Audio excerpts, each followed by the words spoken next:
और chief justice साहब, मुझे बहुत अफसोस हुआ कि आपने ताना दिया जब पार्लियामेंटेरियंस खड़े होकर आइन और कानून की बात कर रहे थे, तो आपने ताना दिया कि कल तक जो जेलों में थे आज वो असेंबली में खड़े होकर तकरीरें कर रहे हैं। मैं आपको ये कहना चाहती हूं बड़े अदब से कि वो जेलों में इसलिए थे, वो जेलों में इसलिए थे क्योंकि आपका निजाम अदल उस वक्त जनरल फैज की मुट्ठी में था। वो जेलों में इसलिए थे कि जनरल फैज धमकाता था, डराता था जजेस को, उनकी वीडियोस दिखाता था और अपनी मनपसंद फैसले लेता था। और आज आप देखें, इमरान हर किसी का नाम लेगा, जनरल बाजवा का नाम भी लेगा, हर किसी का नाम लेगा, लेकिन उसके मुंह से कभी जनरल फैज का नाम नहीं आएगा। उसकी वजह यह है कि वो तब भी सहूलतकार था, वो आज भी सहूलतकार है।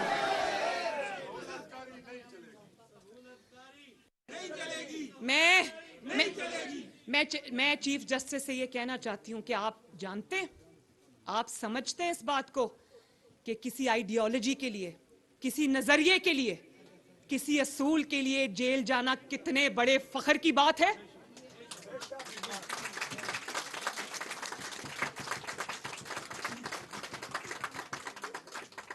मैं 2 दफा सजाए मौत की चक्कियों में रहकर आई, एक दिन मैं नहीं रोई, एक दिन मैं नहीं पछताई, क्योंकि मुझे पता था कि मेरा एक असूल है, मेरा एक नजरिया है, मेरा एक कॉज है, मेरा एक मिशन है उसके लिए। और हक का रास्ता, मेरे भाइयों, मेरी बहनों, हक का रास्ता कभी आसान नहीं होता। जिनके कोई असूल नहीं होते, जिनके कोई नजरिए नहीं होते, जिनका कोई असूली मुवक्कफ नहीं होता, जिनका कोई मिशन नहीं होता, जिनका कोई प्रिंसिपल स्टैंड नहीं होता, वो चारपाई के नीचे से नहीं निकलते। और आप ये देखें कि आपने ताना तो दे दिया शहबाज शरीफ समेत सारी हुकूमत को कि कल जेल में थे, आज तकरीरें कर रहे हैं। जरा ये भी कहा होता कि कुछ ऐसे बुज़दिल भी हैं, जब उनको अदालत का हुक्मनामा आता है तो चारपाई के नीचे से नहीं निकलते, और जब निकलते हैं तो वो काला डब्बा पहन के मुंह पर निकलते हैं।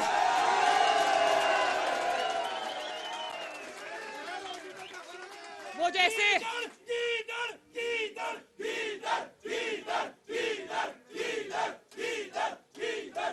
और आप यकीन करो कि मैं एक सियासतदान हूं, मेरा सर शर्म से झुक जाता है कि मैं एक ऐसा गीदड़ जो अपने आप को लीडर कहता है, जब वो निकलता है घर से तो जंगले वाली गाड़ी में सवार हो जाता है, वहां से उतरकर मुंह पे काला डब्बा पहन लेता है। मेरे बच्चे कार्टून्स देखते थे, वो स्पंज बॉब स्क्वायर पैंट्स वाला। और ये सही कहा कि वो आप मोटरसाइकिल्स पे देखते हैं ना उन मेहनती लोगों को जो अपनी रोजी कमाते हैं, वो पिज्जा डिलीवरी वाले, वो जो पिंक कलर का डब्बा होता है, ये काले रंग का डब्बा अपने मुंह पे पहन लेता है।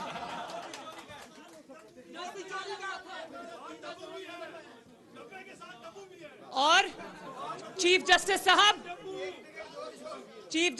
आपको ये भी कहना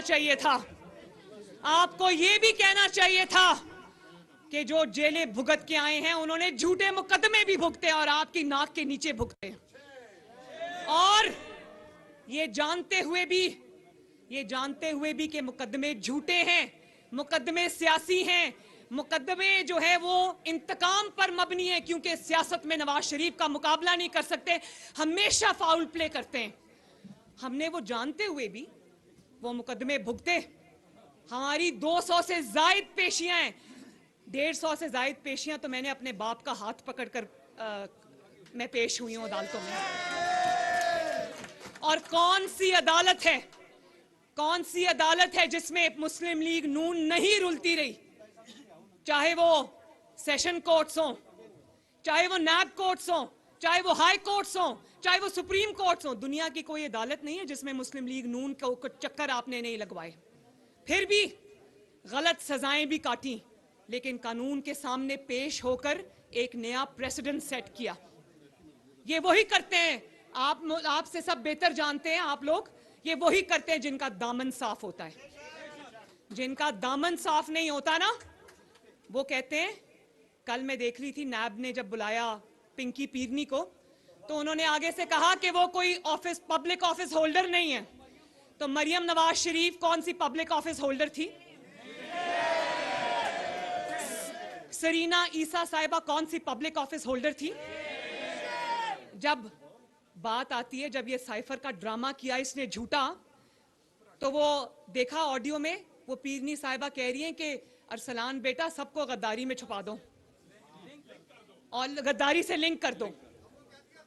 और बात यह कि जब हीरे की अंगूठियां 5-5 कैरेट की अंगूठियों का हिसाब मांगो, जब तोशाखाना की चोरियों और डाकुओं का हिसाब मांगो, तो वो खातूने खाना बन जाती है। मैंने तो नहीं कहा कि मैं पब्लिक ऑफिस होल्डर हूं। जब आप पे कोई झूठा इल्जाम लगता है, आपका पहला इंस्टेंट रिएक्शन क्या होता है? आपका रिएक्शन ये होता है कि कर लो मेरा हिसाब, कर लो मेरी अगली पिछली नस्लों का हिसाब। हमें कहा जाता था कि अगर जुर्म नहीं किया तो तलाशी क्यों नहीं देते? तो हमने तो तलाशी दी, 5 साल 6 साल तलाशियां देते आए, निकला फिर भी एक इकामा। अब ये जरा बात उधर भी अप्लाई करो ना, जो जब से मुकदमात शुरू हुए तब से घर से नहीं निकलता। उसकी वजह है क्योंकि वहां पर इकामा का केस नहीं है, वहां बेटे से तनख्वाह लेने का केस नहीं है, वहां बाप के साथ खड़े होकर स्टांस लेने का केस नहीं है, वहां सारे केसेस असल है। टेरियन वाइट जो बच्ची अपनी है उसको डिक्लेयर नहीं किया, पूरी कौम से झूठ बोला और बार बार इलेक्शंस लड़े, वो फॉर्म्स फिल किए और उस औलाद को डिक्लेयर नहीं किया, कौम से बेढिठाई से झूठ बोला और कई साल से बोलता आ रहा है। और आज उसको पता है कि कोर्ट में पेश हो गया तो ना निगल सकता है ना उगल सकता है। तुम्हारी जाती जिंदगी से मुझे कोई सरोकार नहीं, तुम अपनी जाती जिंदगी में जो भी करते हो मैं उस पर बात नहीं करती, लेकिन ये झूठ तुमने जाती जिंदगी में नहीं बोला, ये झूठ तुमने कौम से बोला है। इसका तो हिसाब होगा। अगर एक वजीर आजम को इकामा पे निकाला जा सकता है तो दूसरे वजीर आजम को या अगले जो एस्पिरेंट है उसको इतना बड़ा झूठ कौम से बोलने पर निकाला नहीं जाएगा। और फिर तोशाखाना का केस, लोगों को बाकी सब ने 75 साल में तोशाखाना के तोहफे कानून के मुताबिक खरीदे। ये पहला वजीर आजम है जिसने, ना सिर्फ उसने बल्कि उसकी घरवाली ने भी तोशाखाना के तोहफे जो है वो चोरी किए। और ना सिर्फ एक मिनट ना सिर्फ तोशाखाना के तोहफे चोरी किए बल्कि सऊदी अरबिया ने जो खाना काबा वाली घड़ी दी थी उसको जाके दुबई में बेच दिया और उसका पैसा प्रॉपर्टी टाइकून के जहाज में रखकर फरागोगी पाकिस्तान लेकर आई। वो पैसा कहां गया कोई नहीं जानता। और उसके बाद फॉरेन फंडिंग केस पे आ जाओ। आप सब जानते हो ईसीपी ने जो फैसला दिया उसका हर जो सफा है वो एविडेंस से, इररिफ्यूटेबल एविडेंस से भरा पड़ा है।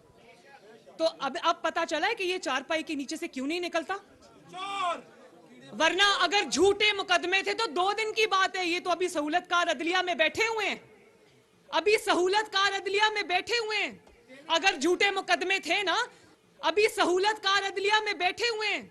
अगर झूठे मुकदमे थे ना तो ये अदलिया 2 दिन में उड़ा के रख देती, कहती झूठे मुकदमे जाओ इमरान खान साहब आप बरी हो। बात यह है कि तुम भी जानते हो कि तुमने जुर्म किया है और तुम्हारे सहूलतकार भी जानते हैं कि तुमने जुर्म किया है। तुम भी जानते हो कि तुम मुजरिम हो, ये जुडिशरी भी जानती है कि तुम मुजरिम हो। और एक नया हमने तरीका देखा, चुटकी बजाओ और जमानत लो। एक ही झटके में 12 केसेस में जमानतें।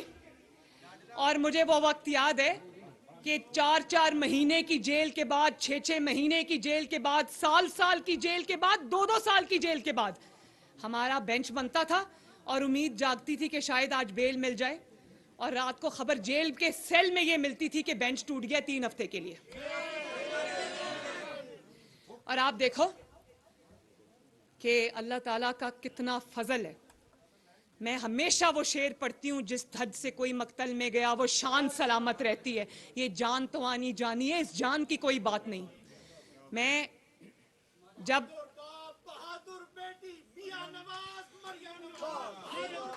और देखें मुझे फख्र है नवाज शरीफ पर, मुझे फख्र है अपनी मुस्लिम लीग नून पर। ये राना सनाउल्लाह यहाँ पर खड़े हैं, झूठा केस काट के आए हैं।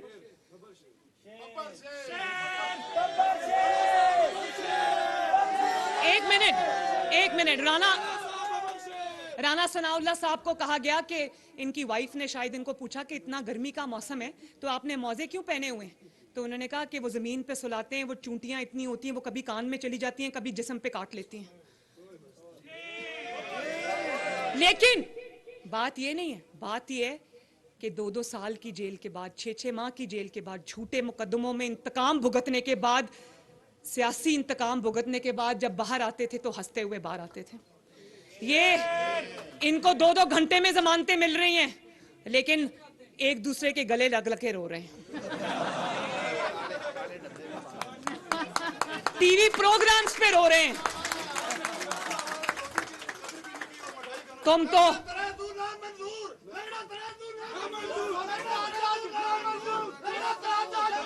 और एक मिनट और आप ये देखो कि वैसे जब ऑपोजिशन पे या हुकूमत पे अटैक्स करने होते हैं तब इनकी आवाज सुना करो, जब कोर्ट में पेश होना है तो व्हीलचेयर से नीचे उतरते। और मैं 5 साल बीमार रही, 5 साल, मगर मैंने आज तक किसी को नहीं कहा कि मैं बीमार हूं, मुझे प्लीज जेल से बाहर निकालो या मुझे जमानत दो। ये आजम तारड़ साहब गवाह हैं, ये आपको गवाही देंगे। जब इन्होंने कहा कि खातून के साथ, आपको खातून होने के नाते जो एज है, जो आपको कानून देता है, आपको उस बेस पे जो है वो जमानत मिल सकती है, सामने बैठे हैं। मैंने इनको कहा कि कभी नहीं, मुझे आपने कभी खातून कार्ड खेलना मेरे लिए।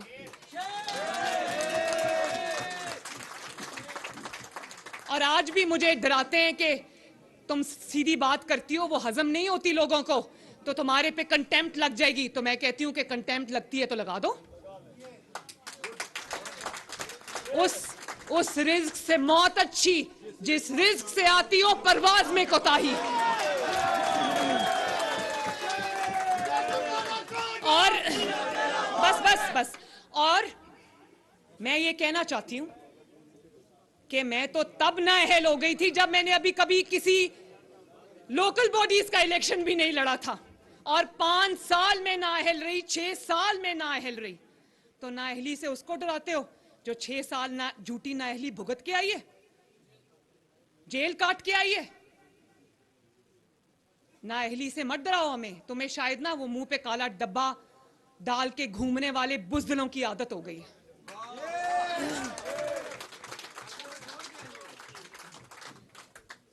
और फिर जब कोर्ट बुलाती है तो कौन सा बहाना है जो ये जमात नहीं करती। कोई ऑक्सीजन मास्क लगा लेता है, कोई हॉस्पिटल के बेड पे जाके लेट जाता है, कोई टांग पे प्लास्टर लगा लेता है, और कोई एम्बुलेंस में बैठ के हू करता हुआ आता है। मैं तो हैरान हूं। और याद करो वो दिन जब नवाज शरीफ साहब को जेल में हार्ट अटैक हुआ था, नैब की कस्टडी में उनके प्लेटलेट्स ड्रॉप किए थे। किसी ने पब्लिक में कभी उसको रोते हुए देखा? उनकी जान लेने की कोशिश की गई। आपको अभी भी वो जस्टिस साकिब निसार की ऑडियो है ना, वो जो कह रहा था मरियम को ठोको, जो और तहरीके इंसाफ के वकील ख्वाजा तारिक रहीम को कह रहा है कि जब मरियम के खिलाफ कोई धमाका करो तो मुझे पहले बता देना। जो रिटायर हो के ये कर रहे हैं, सोचो जब वो अपनी कुर्सियों पे बैठे होंगे तो वो क्या कर रहे होंगे।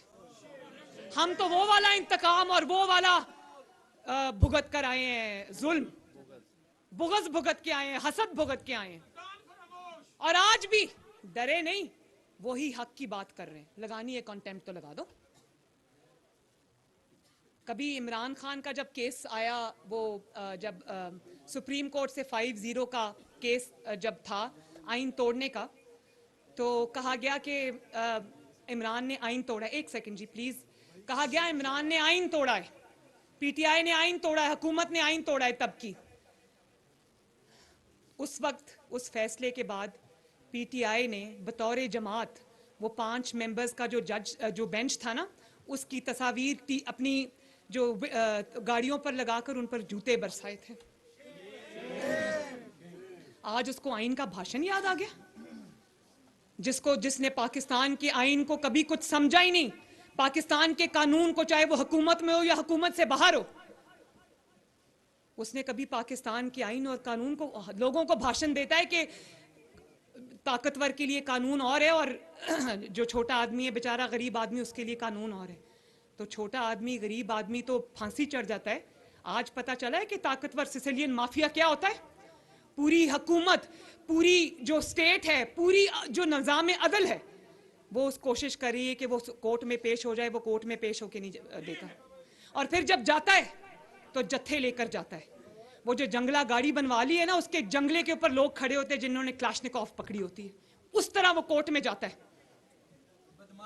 मुझे ये बताएं कि पाकिस्तान की जितनी भी सियासी जमातें, चाहे वो मुस्लिम लीग नून हो या वो पीपल्स पार्टी हो या JUIF हो या कोई भी जमात हो, मुझे बताएं जत्थे किस जमात के पास नहीं है? कौन जत्थे लेकर अदालतों पे नहीं जा सकता? सब जा सकते हैं, लेकिन आप यकीन करो जिस तरह ये ईवल नेक्सस सोचता है, हम तो सोच ही नहीं सकते। हम तो हमेशा आइन की बात करते रह जाते हैं, कानून की बात करते रह जाते हैं।